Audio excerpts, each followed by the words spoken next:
80 शब्द प्रति minute dictation start करते हैं 5 सेकेंड बाद।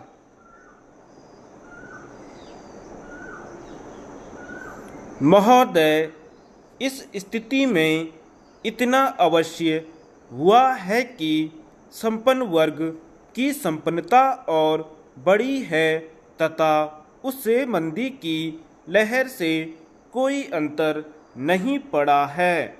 वह भूमि व भवन संपत्ति के घटे दामों का लाभ उठाकर इन्हें इस आशा में खरीदने में लगा है कि ऐसा मौका फिर कभी उनके हाथ नहीं लगेगा।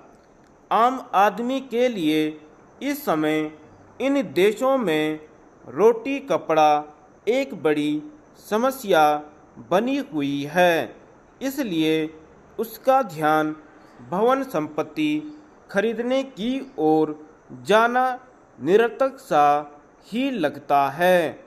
जापान में कुछ बड़े वित्तीय संस्थानों का दिवाला निकल जाने के कारण उनके भवन व भू संपत्तियों के मूल्य काफ़ी घट गए हैं, जिन्हें विदेशी व्यावसायिक संस्थान खरीद रहे हैं।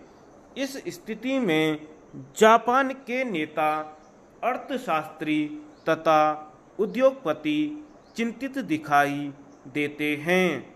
हमारा देश भी मंदी की लहर की चपेट में आया है तथा यहाँ शेयर बाजार निरंतर हिचकोले खाता रहा है, लेकिन हम इसके झटकों को पर्याप्त सीमा तक सह गए हैं।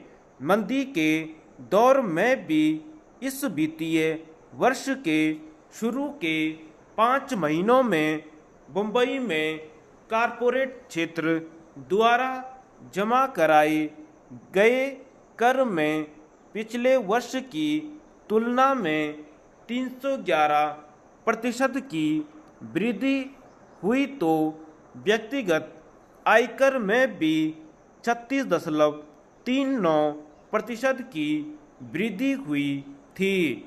नवीनतम खबरों के अनुसार राष्ट्रीय स्तर पर इस वर्ष अप्रैल से अक्टूबर तक गत वर्ष की अपेक्षा कारपोरेट कर में 31.7%, आयकर में 7% और प्रत्यक्ष करों में 19.6% की वृद्धि हुई है।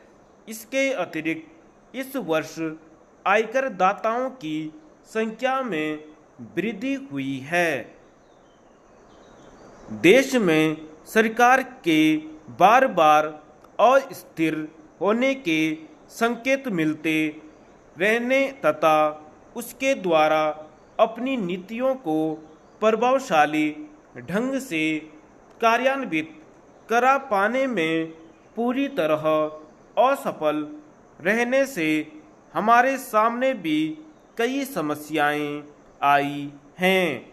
अब सरकार का सारा ध्यान 4 राज्यों के विधानसभा चुनावों की ओर कुछ समय से लगा है, लेकिन इन सब स्थितियों के होते हुए हमारे देश की स्थिति अन्य एशियाई देशों की भांति नहीं हुई, तो उसका मुख्य कारण हमारी अर्थव्यवस्था की अंदरूनी ताकत है।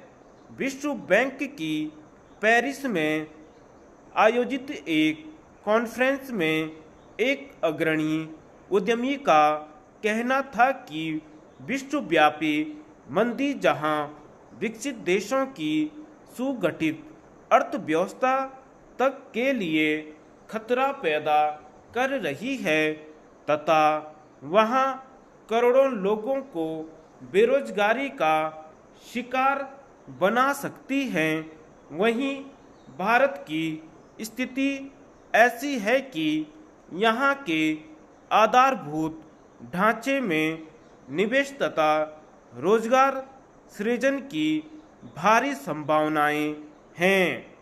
भारत असीम क्षमताओं वाला बाजार है। यहाँ प्रतिभाशाली श्रम शक्ति उपलब्ध है तथा देश में नीति निर्धारक भी आर्थिक सुधारों व उदारवाद के पक्षधर हैं। यदि विभिन्न मामलों में फैसले लेने की गति तीव्र हो जाए तो विदेशी निवेशकों के लिए यह एक जोखिम रहित क्षेत्र सिद्ध हो सकता है।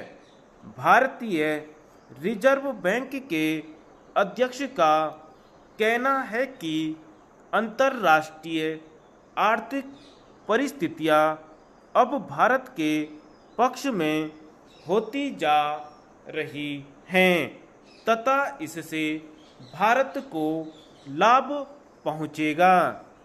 धन्यवाद।